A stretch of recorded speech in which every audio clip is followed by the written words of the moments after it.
बिस्मिल्लाहिर्रहमानिर्रहीम। अस्सलाम वालेकुम स्टूडेंट्स। आज हम पढ़ेंगे लॉज ऑफ एक्सपोनेंट्स। एक्सपोनेंट्स हम पहले भी पढ़ चुके हैं। यहाँ पर हमारे पास एक नंबर है 2 raised to power 8। 8 is known as exponent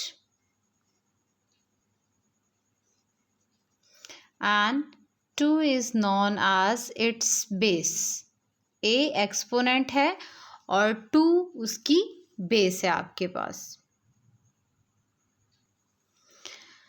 अब आपके पास डिफरेंट रूल्स हैं एक्सपोनेंट्स के। अब हम वो स्टार्ट करेंगे। If we have 2 numbers and they are multiplying, 2 number हैं आपके पास और वो मल्टीप्लाई हो रहे हैं and both have same base, दोनों की बेस आपके पास सेम है, like this x multiply by x। तो हम क्या करेंगे, उनके एक्सपोनेंट्स को आपस में ऐड कर देंगे। ठीक है, मल्टीप्लाई हो रहे हो with same base, then we add their exponent. For example 2 cube multiply by 2 square. यहाँ पे देखिए दोनों बेसेस हमारी सेम हैं और ये मल्टीप्लाई हो रहे हैं, तो हम लिखेंगे 2 raised to power 3 plus 2 which is 2 raised to power 5। हम इनके एक्सपोनेंट्स को ऐड कर देंगे और अगर यहीं पर हमारे पास सेम बेस के साथ ये डिवाइड हो रहे हों तो हम इनके एक्सपोनेंट्स को माइनस कर लेंगे, like x raised to power m divided with x raised to power n। दोनों सिचुएशन में बेस आपके पास सेम है और ये डिवाइड हो रहे हैं, तो आप इनके एक्सपोनेंट्स को माइनस करेंगे। For example 2 raised to power 8 divided with 2 raised to power 5। दोनों में आपके पास बेस सेम है और ये डिवाइड हो रहे हैं, तो हम क्या करेंगे, इनके एक्सपोनेंट्स को आपस में माइनस करेंगे। 8 माइनस 5 2 क्यूब। थर्ड लॉ है हमारे पास zero power law.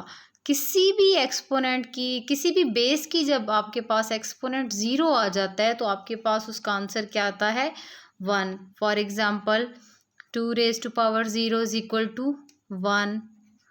4 into 2 raised to power 0 is equal to 4 into 1, then 4 ones are 4।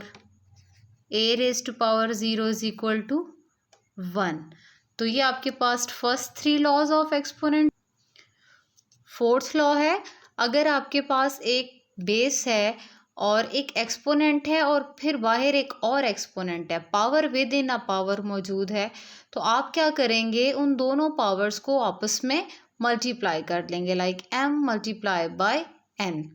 इसकी आप एग्जाम्पल देख लें, 2 क्यूब देन होल स्क्वायर। अब यहाँ पर 2 की पहले पावर 3 है, फिर होल पावर 2 मौजूद है, तो आप क्या करेंगे, 3 मल्टीप्लाई बाय 2।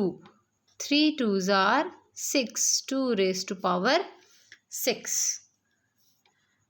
अब यहाँ पे देखिए आपके पास 2 नंबर्स हैं और मल्टीप्लाई हो रहे हैं and they are sharing the same power. Parenthesis use हो रही हैं और दोनों में आपके पास पावर एक ही है जो होल में लिखी गई है, तो आप इस पावर को अलग अलग दोनों पे अप्लाई कर सकते हैं। जैसे कि आपके पास हो 2 मल्टीप्लाई बाय 3 होल स्क्वायर, तो आप लिख सकते हैं 2 स्क्वायर मल्टीप्लाई बाय 3 स्क्वायर। आप इसको आपस में इस तरह सेपरेट राइट कर सकते हैं। इसी तरह अगर आपके पास ये फॉर्म आ जाए 2 स्क्वायर मल्टीप्लाई बाय 3 स्क्वायर, तो आप इसको इस तरीके से होल की फॉर्म में भी लिख सकते हैं। दोनों सिचुएशंस में आप इसको सॉल्व कर सकते हैं।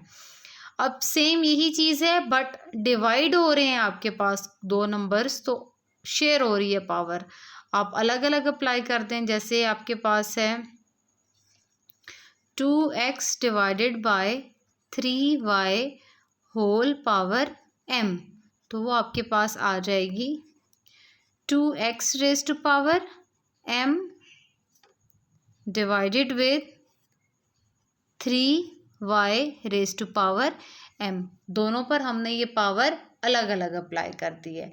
सो 6 लॉज ऑफ एक्सपोनेंट्स जो हैं वो हमने पढ़े। डिवाइड में सेपरेट पावर कैसे अप्लाई की जाती है, मल्टीप्लाई में कैसे अप्लाई की जाती है, power with in a power हो तो आप उसको किस तरीके, आपके पास बेस सेम हो और मल्टीप्लाई हो रहे हो तो फिर आप क्या करते हैं, उनके एक्सपोनेंट्स को प्लस करते हैं। बेस सेम हो और वो डिवाइड हो रहे हो तो आप एक्सपोनेंट्स को माइनस करते हैं। और अगर आपके पास एक्सपोनेंट ज़ीरो आ जाए तो वो उसके आपका आंसर आ जाता है 1। So these are the basic laws of exponents. Thank you so much students. अल्लाह हाफिज़।